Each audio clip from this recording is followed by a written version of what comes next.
I have 23 years of private sector, executive level management experience.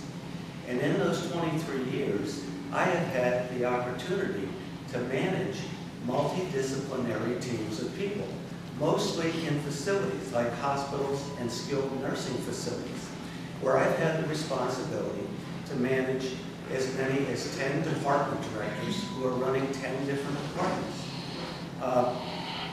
I've also had the opportunity to manage multiple facilities, where I've had the responsibility for managing executive directors and administrators of facilities. So I bring to the process an understanding of how to manage people. I have a good background in financial management as well. Thank you, Richard. Paul, same question. One more time. The question is, what are the qualifications and skills you will bring to the auditor's department? So I've got 25 years experience as an IT professional, and I've been responsible for bringing in some of the county's systems that are being used right now. And the auditor's office has several major upgrades happening before them in the next couple of years, and I have taken on these projects. I understand the county system. I've managed staff. I was the administrator for the GIS department in the county. I've been responsible for writing budget proposals for projects as well as for departments. I've worked with all of the staff and all of the different departments in the county as well as across the cities and with the tribes. So I bring with me experience and knowledge of working with people from all around the county. So when you talk about a job that affects the office as well as the cities in the county, I have contacts and relationships with everybody around this county, so I can be effective at doing that job. I understand the systems, I know what the budget's like, I've worked with the employees. So I bring a breadth of knowledge to this office that, this isn't the kind of thing that you get on the job training for. You have to have a lot of experience before you come in to be the auditor. Thank you, Paul. So the next question is, what are your 3 priorities? This is going to you, Paul. What are your 3 priorities for the auditor's office if you are elected? My 3 priorities are security and security of your ballot and of your data, transparency in government, so showing you where the county's money is going. We're responsible for tracking it all, and we don't do as good of a job as I think we could at showing where the money goes. We do the CAFR, which is that comprehensive annual financial report. It comes out 6 months after we've spent the money. So 18 months after the money is approved, we give you a report of where the money went. But I think we can actually do better with some more tools and some more online information to show you where the money is being spent as we're spending it. I think I answered all of them. Very good, thank you. So then, let's move on to our next question. I'd like to answer the I was question. just saying, I think you probably did chance. I'm sorry, I guess, Richard, I apologize for that. I'm getting ahead of myself. So what are your 3 priorities for the auditor's office if you are elected, please? I have 3 very distinct things that I want to do. And the first is to focus on our customers and to step up the level of customer services that we provide. We need to encourage the staff to focus on the needs of residents and businesses, promote staff teamwork, implement process improvements, develop and adopt best practices, and replace crisis management with proactive management. Second, I want to increase the level of convenience throughout the county. I mentioned this before. I want to make it easier and more convenient for people to work with the auditor's office, work with licensing agents and municipalities to expand services throughout the county, expand online services, provide customer support that recognizes that some people have transportation and technology limitations. They can't go online, and explore the implementation of limited evening and weekend hours. And last but not least, I want to expand voter education and participation. Thank you, Richard. So the next question going to you, Richard, is why? Why do you want to become Kitsap County Auditor? Well, for 2 reasons in particular. The first is the sorry state of politics in our country. I just think we are so polarized between the extremes on one end and the other. I am a political moderate, and I want to bring that political moderation to the auditor's office. The second reason is because I feel as though the level of performance of the auditor's office could be stepped up with professional management. We have not had a highly educated professional manager with experience in that office for over 15 years. I think it's high time that we had that in the auditor's office. Thank you. And Paul, same question? Like I said, I believe the government shouldn't be a roadblock, and you need a government that works for you. And that's why I'm running for auditors, because I see the opportunities that as auditor, I could, make things better. When you work for government, you understand through the steps of time your different impacts you can have at the different levels of the jobs you do. And this is one of those opportunities where you see opportunity that's being wasted and technology that's not being utilized to its fullest. And these are things that I bring to the office that I know I can leverage to make things better for the citizens. I guess I would challenge in like 1 minute here that I don't think my opponent is familiar with past auditors, because we've had some highly skilled, very qualified people that these are shoes that I would be filling. Thank you. And back to you, Paul. Next question is, what endorsements do you have, and what ones are you most proud of? Paul? Endorsements are interesting because endorsements represent what other people think of you. And people that endorse you typically come from a position of value. And I'm endorsed by every county elected Democrat official. That means Meredith Green, Allison Sontag, Dolores Gilmore, Rob Gelder, Charlotte Garrido. I'm endorsed by the mayor of Bremerton, Greg Wheeler. I'm endorsed by city council members in all 3 of the cities, 4 of the cities, sorry. And I guess I'm most proud because of the outreach I've done. I'm endorsed by Thurston County Auditor Mary Hall, and I'm endorsed by Sam Hunt, who is the chair of the election committee for the state. And these are people that I would have to work with every day to do my job. And these are people that have recognized that I'm the best person for this job. Thank you. And Richard, same question, please. On the other hand, I haven't played the endorsement game and have not asked for any endorsements. In fact, when I was approached by the Democrats if I wanted to be endorsed by that party, I said no. And the reason is I consider that the auditor's office should be a nonpartisan type position.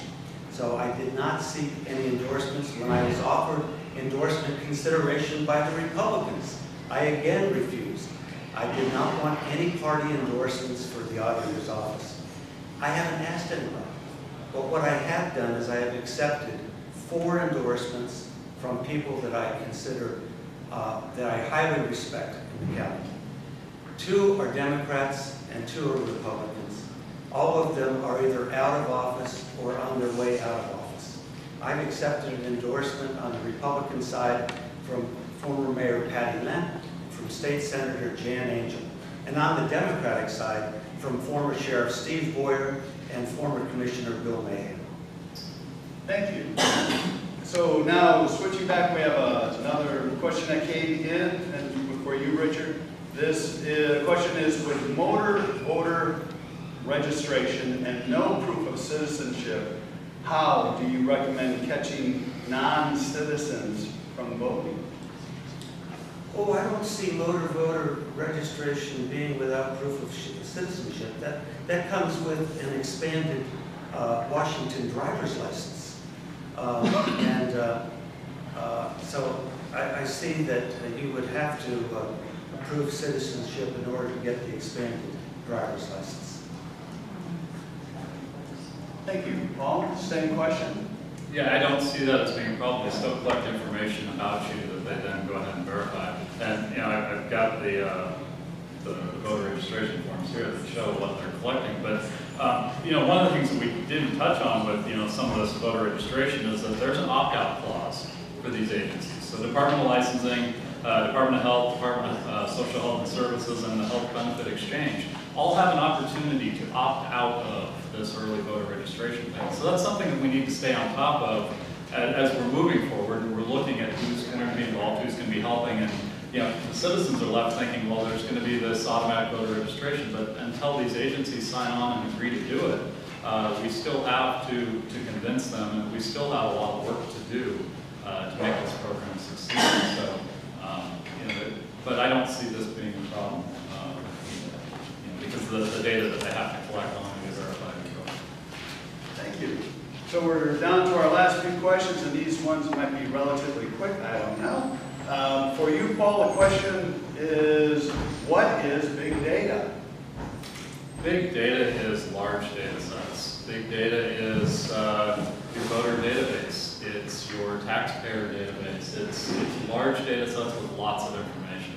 And when you manage large data sets, there's a lot of requirements, a lot of stringent requirements, because if you're flexible with your data, you can't use your data.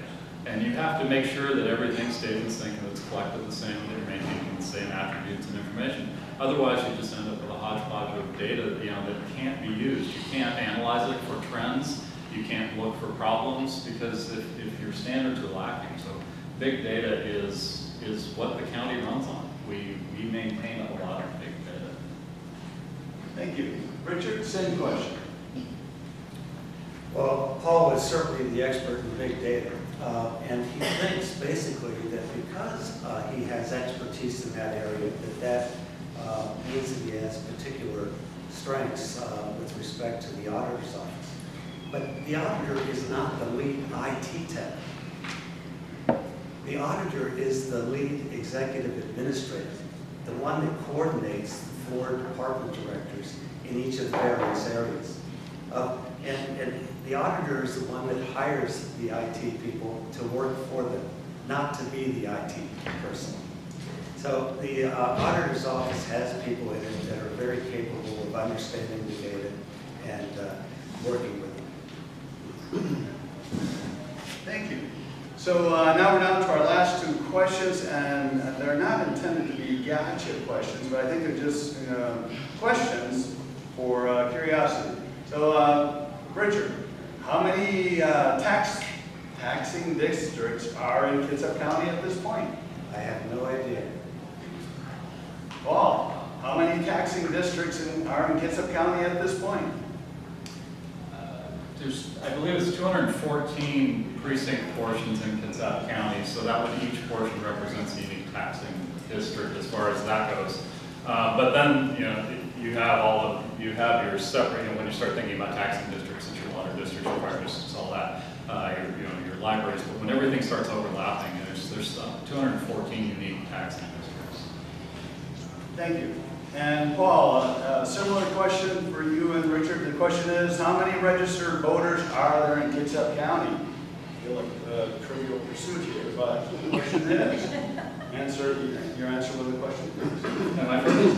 Yes, Paul, you're first. How many registered voters are there in Kitsap County? There's 188,000 registered voters, but there's only about 155,000 active voters in the county. And of that active, I'm not sure what criteria they use. I suppose it's voting once in the last 4 elections, but we saw a turnout of just under 40% for the primary. Thank you. Richard, same question? I agree with those numbers. That's it. That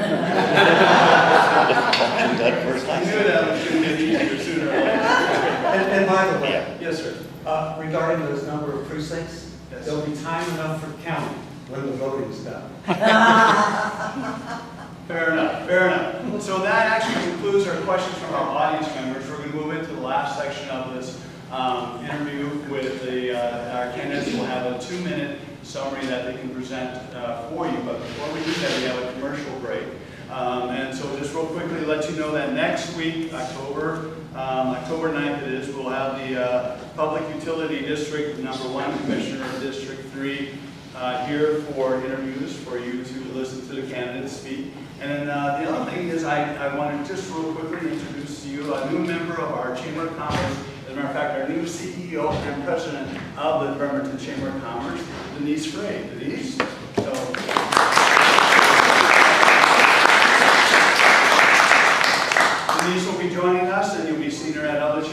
events, and we're very happy and honored to have her join our team. So with that, I move on to the final part of our session for this morning. Candidates, you get 2 minutes. I know we start with Paul, so I'm going to let Richard. Richard, you have 2 minutes, please, for a summary to share with the audience, whatever you would like, please. Well, thank you very much, and thanks for coming here today. And I wanted to start by just saying some nice things about Paul, because I really feel that Paul is a good guy. I think he's very knowledgeable, and he's very capable. And I think he's a high integrity guy. I happen to like him on a personal basis. I know that he has learned a lot about the operating details of the auditor's office, and I want to congratulate him for running a great primary election campaign. And I also want to congratulate him for changing the design of his sign. Imitation is the greatest form of flattery. It's always good to get the name of the office on there that you're running for. But neither one of us has ever conducted a countywide election or has supervised an election staff. However, I believe that both of us are capable of learning how to do so.